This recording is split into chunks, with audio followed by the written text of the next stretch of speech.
C'est intéressant de penser au fait que tout parent va être, au bout d'un moment, capté par son écran. C'est normal d'ailleurs, hein, c'est aujourd'hui, on est tous concernés par ça, et ce pour plein de raisons. Donc, après, ce qui est intéressant, c'est de s'intéresser vraiment au contenu de l'écran plutôt qu'à l'écran en lui-même. Un parent ne sera pas intéressé vers un écran éteint ou un téléphone sans réseau ou sans Internet, mais il y a quelque chose en tout cas qui l'intéresse là-dedans. Mais quand on regarde les chiffres, c'était en 2017 qu'un sondage réalisé en France avait montré que 50% des parents se laissaient distraire par leur smartphone dans certains moments d'échange avec leurs enfants, pendant un moment de jeu, pendant le bain, pendant le repas ou des choses comme ça.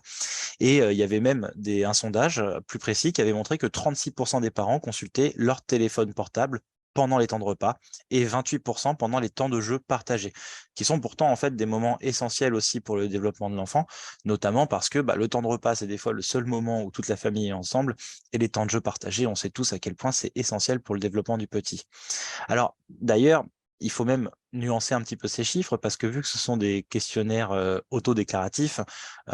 ça serait pas étonnant de voir que les chiffres sont en fait plus importants que ça parce que souvent tout le monde ne répond pas clairement en fait à ce genre de sondage.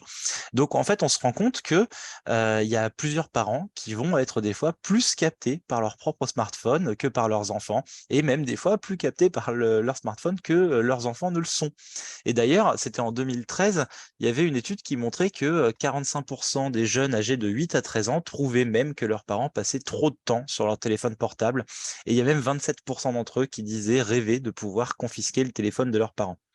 Et alors, ça, c'est intéressant parce que, bien évidemment, dans un questionnaire anonyme, c'est facile de le dire. En famille, généralement, les ados évitent de faire ce genre de remarques. Comme ça, eux-mêmes peuvent passer un peu plus de temps sur les outils. Et puis même, bon, c'est un petit peu compliqué. Et encore, ça, c'est pour ceux qui ont la parole et la conscience pour pouvoir le dire. Mais les bébés de 2 ans, eux, ne peuvent pas carrément dire aux parents, lâche ton téléphone portable.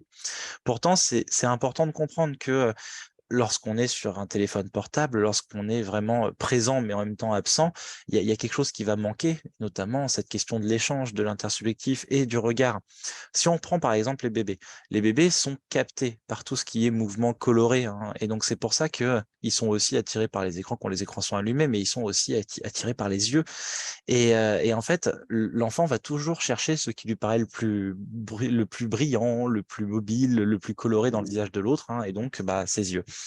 Si les yeux du parent ne sont pas dirigés vers l'enfant, mais bien vers un écran, le problème, en fait, c'est que l'enfant ne trouvera pas ce qu'il cherche finalement dans la relation avec l'adulte. Peut-être alors il se tournera vers les écrans lui-même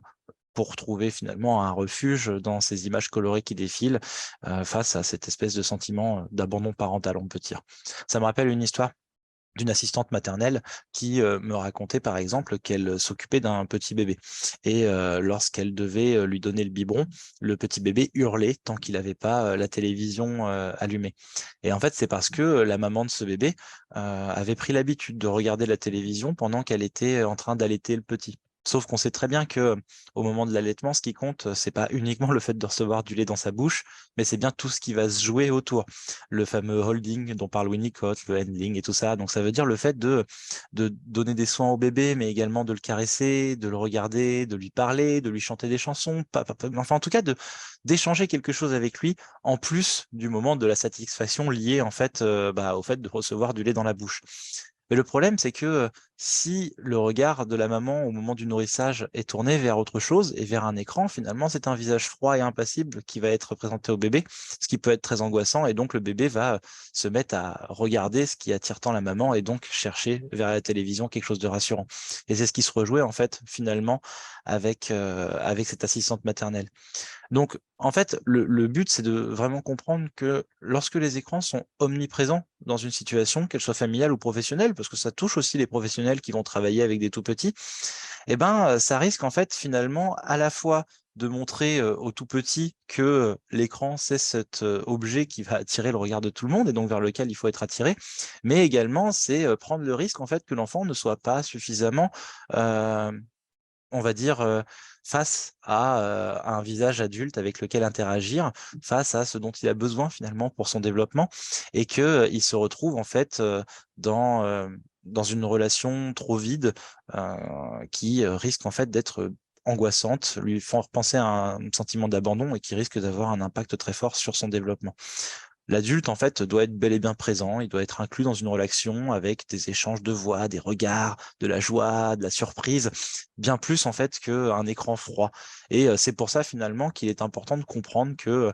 les écrans vont casser un peu cette continuité du lien qui est pourtant essentielle. Donc, faut pas non plus tomber dans tous les travers. C'est pas parce qu'on a un petit avec nous qu'on doit jeter le téléphone à la poubelle ou l'enfermer dans la cave en attendant qu'il ait grandi.